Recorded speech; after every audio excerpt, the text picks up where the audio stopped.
Hello students, आपको पता है एलिमेंट ऑफ कॉस्ट हम पढ़ रहे हैं और एलिमेंट ऑफ कॉस्ट में 3 टॉपिक हैं। पहला एलिमेंट क्या था? मटेरियल, जो हमने लास्ट वीडियो में कर लिया है। दूसरा एलिमेंट क्या है? लेबर, जो हम इस वीडियो में करेंगे, और एक्सपेंसेस नेक्स्ट वीडियो में करेंगे। क्योंकि ये बहुत ही इंपॉर्टेंट है, सारा इसी पर ही कॉस्ट सब कुछ इसी पर डिपेंड है, इसलिए मैं इसके अलग अलग डिटेल में आपको बता रही हूँ। मुझे लगता है कि मटीरियल के बारे में आपको अच्छे से पता चल गया और ये भी पता चल गया डायरेक्ट और इनडायरेक्ट। इसमें यदि आपको वो अच्छे से पता चल गया तो आप ये भी समझ गए होंगे कि लेबर, हम इस वीडियो में क्या डिस्कस करेंगे? लेबर, ठीक है। और डायरेक्ट और इनडायरेक्ट। लेबर किसे कहते हैं?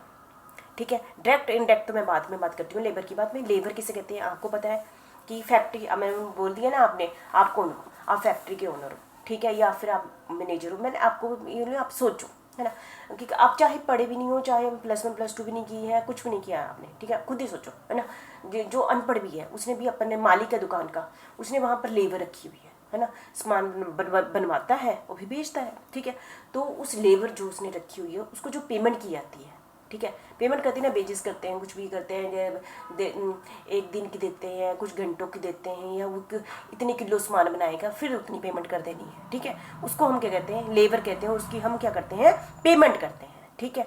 तो आपको मुझे लगता है लेबर को समझ गए होंगे हम। जैसे लेबर को क्या देते हैं? जैसे लेबर को देते हैं हम बेजिस देते हैं, सैलरी भी देते हैं, कमीशन भी देते हैं, ठीक है। तो इसको कहते हैं लेबर कॉस्ट, लेबर कॉस्ट, ठीक है। उसको हम कहते हैं लेबर कॉस्ट, वेजिस कहते हैं। इसको आगे 2 भागों में बांटा गया है।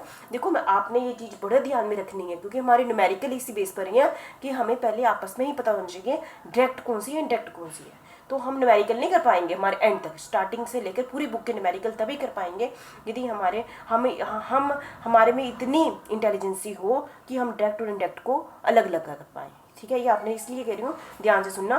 पहला टॉपिक हमारा डायरेक्ट लेबर कॉस्ट, और ये डायरेक्ट वेजिस भी कह सकते हैं, डायरेक्ट लेबर कॉस्ट भी कह सकते हैं, और इसको डायरेक्ट वेजिस भी कह सकते हैं, जो मैंने स्क्रीन पर यहाँ पर टाइप किया हुआ है। Which can be conveniently identified, इसको हम बड़े आसानी तरीके से identify for attribute wholly to a particular job, product और प्रोसेस और expended in converting raw material into finished goods. फिर से ध्यान से सुनिए। जैसे कि हमें पता है, मैंने एक चेयर बनाने के लिए, ठीक है, मैं आपको ये छोटी सी एग्जांपल दी हूँ, मैंने इतनी लेबर यूज़ की, ठीक है। मैंने एक चेयर बनाने के लिए मैंने एक पर्सन का एक दिन लिया, और उस पर्सन को मैं 500 रुपये देती हूँ, ठीक है, समझ लो 500 रुपये देती हूँ। तो वो क्या हो गया? डायरेक्ट लेबर हो गई।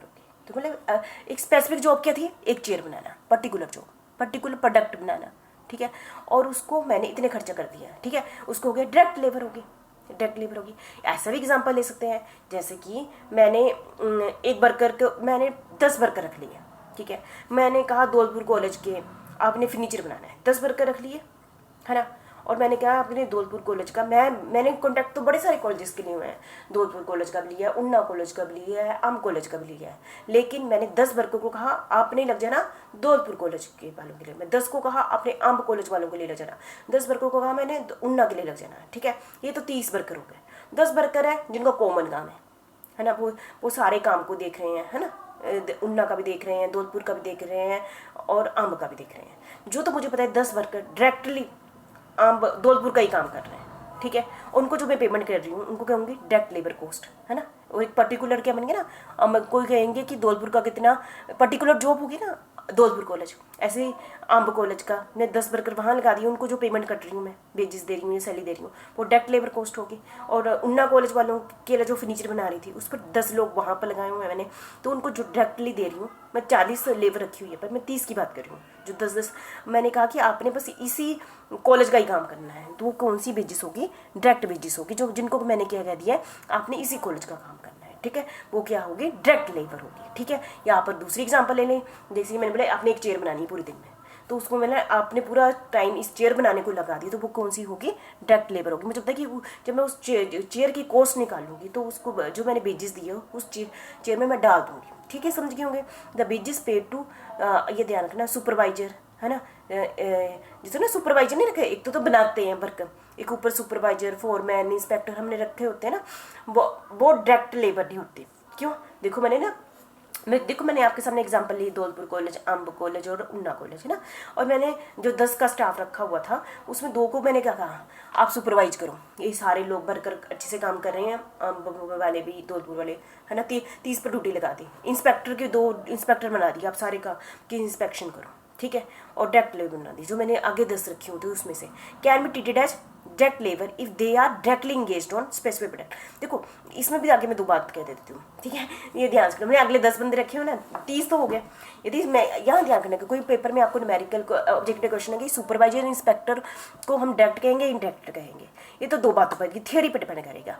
यदि हम कहेंगे कि मैंने 3 लोगों को कहा सुपरवाइजर करो, ठीक है, और मैंने कहा एक को कहा आप दौलतपुर का करो, एक को कहा मैंने अम्ब का करो, एक को कहा मैंने उन्ना का करो, है ना, अलग अलग बांट दिए, तो ये क्या हो गए, डायरेक्ट हो गए। यदि मैंने एक ही सुपरवाइजर बनाया, मैंने कहा तीनों कॉलेज का 30 लोग जो उनकी सुपरवाइज करो, 30 तीनों कॉलेज को सुपरवाइज करो, तीनों का कर रहे हैं, तो वो क्या हो गया, इनडायरेक्ट हो गया। समझ गए होंगे। यदि तो ना एक कॉलेज का कर रहे हैं तो इंडायरेक्ट हो गया ना। जैसे मैंने एक सुपरवाइजर बनाया, आप चेयर वाले डिपार्टमेंट को भी देखो, आप टेबल वाले भी डिपार्टमेंट को देखो, दोनों का देखो, तो वो क्या होगा, इंडायरेक्ट। यदि मैं कहती हूँ सिर्फ आपने चेयर वाला डिपार्टमेंट देखना है, दूसरे को कहती हूँ आपने सिर्फ टेबल वाला देखना है ना, तो वो क्या हो जाना था, डायरेक्ट लेबर हो जाने से। Can be treated as direct labour if they are directly engage on specific product. जैसे मैंने एक को कहा आपने सिर्फ अम्ब कॉलेज देखना है, आपने सिर्फ दौलपुर कॉलेज देखना है, और process the hour they spend on it can be directly measured without much of an adder. मुझे पता है कि उसने इतना काम किया है सुपरवाइजर ने, डायरेक्टली मेजर, तो मुझे लगा डायरेक्ट लेबर आप बहुत अच्छे ढंग से समझ गए होंगे। और जो लेबर डायरेक्ट नहीं है वो इंडायरेक्ट हो जाती है, ठीक है। और इंडायरेक्ट लेबर क्या होगी, which can not be allocated but can be, मतलब उसको डिस्ट्रीब्यूट किया जाता है कोस्ट सेंटर और कोस्ट यूनिट। जैसे मैंने क्या कर दिया, जैसे मैंने 2 सुपरवाइजर ऐसे रखे, आपने तीनों कॉलेज को देखना है, ठीक है। और मैं डायरेक्टली ये नहीं कह सकती कि उसने इस कॉलेज वालों पर कितना टाइम लगाया होगा, इस कॉलेज वालों पर कितना टाइम लगाया होगा ना, मतलब मेरे लिए सेग्रीगेट करना मुश्किल है। पर उसको काम दे दे, वो तीनों का काम कर रहा है, तो वो उसको मैं जो वेजेस देती हूँ तो उस टाइप की वेजेस को क्या कहूँगी, इंडायरेक्ट लेबर कॉस्ट कहूँगी, इंडायरेक्ट लेबर कॉस्ट कहूँगी। जैसे salary paid to factory manager, factory पूरी फैक्ट्री का मैनेजर, फैक्ट्री में तो बहुत सारे प्रोडक्ट बन रहे हैं, बहुत सारे कंसेप्ट बन रहे हैं, तो पूरी सैलरी किसको दी, मैनेजर को दी जाती है ना।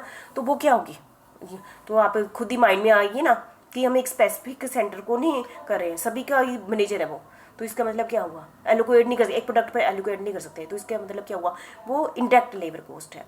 और सुपरवाइजर है, फोरमैन है, सैलरी पे टू जनरल मैनेजर और सेल मैनेजर, ठीक है। यदि आपको बोले ना फैक्ट्री में एक मैनेजर है लेकिन स्पेसिफिक डिपार्टमेंट को नहीं लगाया गया, वो पूरी फैक्ट्री के लिए लगा दिया गया है, तो उसको हम क्या कहेंगे, इंडायरेक्ट लेबर। मुझे लगता है कि समझ गए होंगे, मतलब कि जिस प्रोडक्ट पर हम डायरेक्टली कहते हैं इसका पूरा यूटिलाइजेशन इस प्रोडक्ट पर यूज़ किया गया है, इतने घंटे इसने प्रोडक्ट पर काम किया इसलिए इसको पेमेंट इतनी दे रही है, डायरेक्टली हम उसको इम्पोज कर सकते हैं, तो वो कौन सी होगी, डायरेक्ट कॉस्ट होगी, डायरेक्ट लेबर कॉस्ट होगी, ठीक है, या बेजिस होगी, जिसको हम कहेंगे इसने तो ये भी डिपार्टमेंट में देखा, इसने ये भी डिपार्टमेंट में देखा, है ना। जैसे हमारे कॉलेज के प्रिंसिपल ही हैं, है ना। जैसे तो मैं कॉमर्स की टीचर हूँ तो मुझे कॉमर्स डिपार्टमेंट के पैसे मिलेंगे, वो आर्ट्स की टीचर आर्ट्स के डिपार्टमेंट के पैसे मिलेंगे, वो साइंस के उसको मिलेंगे। हमें पता है ना हम डायरेक्ट लेबर हो गए, है ना, हमें पता है मैं कॉमर्स के बच्चों को पढ़ा रही हूँ ना। अब प्रिंसिपल है वो तो तीनों को देख रहा है ना, वो पीएन भी तीनों पूरे कॉलेज को ही देख रहा है ना। तो प्रिंसिपल भी क्या हुआ, इनडायरेक्ट हुआ, पीएन भी क्या हुआ, इनडायरेक्ट हुआ, इनडायरेक्ट, क्योंकि वो एक नहीं, अब उनकी वर्किंग हो सकता है कि वो कॉमर्स चलाने को ज़्यादा टाइम देते हो, है ना, अलग अलग उनकी वर्किंग को हम बांट नहीं सकते, है ना, तो वो क्या हो गया, इंडायरेक्ट लेबर कॉस्ट होगी, ठीक है। मतलब कि जिसको बांटते प्रॉपर पता है कि जैसे मैं हूँ कॉमर्स की, तो मुझे पता है मैंने कॉमर्स ही पढ़ानी है, ठीक है, तो मैं कौन सी लेबर होगी, डायरेक्ट होगी, ठीक है। और जिनका पता ही नहीं है कि वो सभी को ही देख रहे हैं, है ना, और कितना टाइम डिवोट किया अलग अलग डिपार्टमेंट में, ये भी नहीं पता, है ना, तो वो क्या हो गया, इंडायरेक्ट लेबर कॉस्ट होगी, ठीक है। ये अब मुझे लगता है समझ गए होंगे अब तो अच्छे से, ठीक है। थैंक यू वेरी मच, इसको बहुत ही अच्छे से समझ लेना आपने।